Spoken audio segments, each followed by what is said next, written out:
So picture this, you're cruising towards the Atlantic, the route is set, the weather's looking good, then you see it, Oceanic clearance logs online. And that is the moment that most people freeze, because oceanic airspace sounds complicated, outdated, and even kind of terrifying. But it doesn't have to be, and by the end of this video, you will know exactly how to handle oceanic procedures on the VATSIM network. Now, let's go ahead and start with the basics. Oceanic airspace is everything beyond radar coverage. Once you leave radar control zones, ATC can no longer see your exact position using their radars, and that therefore means that separation relies on procedures, timing, and communication. You fly a fixed Mach number, you sit at a certain altitude, and you stay predictable, and that is what keeps aircraft safely spaced without radar. One of the most structured, disciplined parts of aviation, but once you understand it, it's actually pretty simple. And this is the kind of realism that is taught within VATSIM Mastery by our real-world pilot mentor, Aidan. It takes you beyond simply what to say on the VATSIM network and to that next level of what pilots are actually thinking while operating their aircraft. So if you're serious about getting access to our 28 realistic video modules, 3 full flight breakdowns, and access to Aidan, our real-world pilot mentor, I've left a link down in the description for you to check out after this video. Now, let's go through oceanic procedures from start to finish. Before you enter oceanic airspace, you no longer need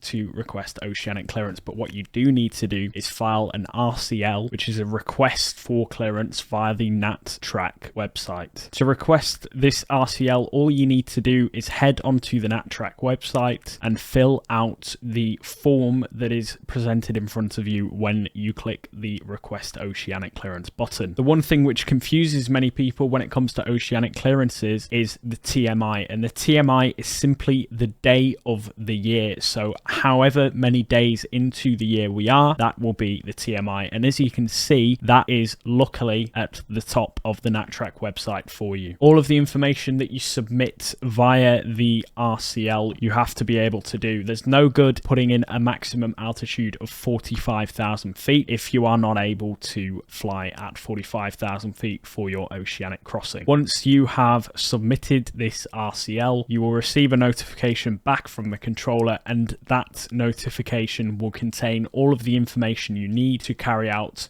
your oceanic crossing. It will contain the altitude, the Mach number, your routing, whether that be a NatTrack or random routing, among other information that you will see when you receive this notification back. Now, as I just mentioned there when discussing routing, you can either cross the North Atlantic Ocean by number 1, a NatTrack, or by number 2, a random routing. A NatTrack is simply a collection of coordinates that have been predetermined and titled. You can view the NatTrack tracks that are being used today on a website which I will leave in the description, and what that will show you is each NatTrack, so A, B, C, D, E, etc., the flight levels that you're able to fly at on that NatTrack, and the direction in which you're able to travel on that NatTrack as well. This website is updated daily, so just make sure to double check that the NatTrack you have filed via SimBrief is in use for the day in which you want to cross the ocean. Luckily, you no longer need to do position reports, so you can completely forget about that. You may have heard that position reports are required when crossing the ocean, but you no longer need to do position reports. And the final thing that we're going to cover is what you actually need to say to the controller when you hit your oceanic entry fix. When you hit your oceanic entry fix, you will either be handed off to the oceanic controller, whether that be Shamwick or Gander, depending on which direction you are traveling. If you're traveling from the UK to the US, you'll be handed over to Shamwick, and if you're traveling from the US to the UK, you will be handed over to Gander. But if area control is not online, you will receive a contact me from the oceanic controller that you need to speak to. Once you've received this contact me, you need to tune to the oceanic controller's frequency and request a SELCAL check. Now, a SELCAL is a selective calling system, and this is a radio alerting system that notifies an aircraft's crew of an incoming transmission without them having to monitor the radios. Now, this is imperative for when you're crossing the ocean because of the interference that takes place on HF band radio. What this SELCAL allows you to do is mute your radios entirely, and all you'll need to do when you cross over the ocean is listen for a SELCAL call, which sounds a little bit like this.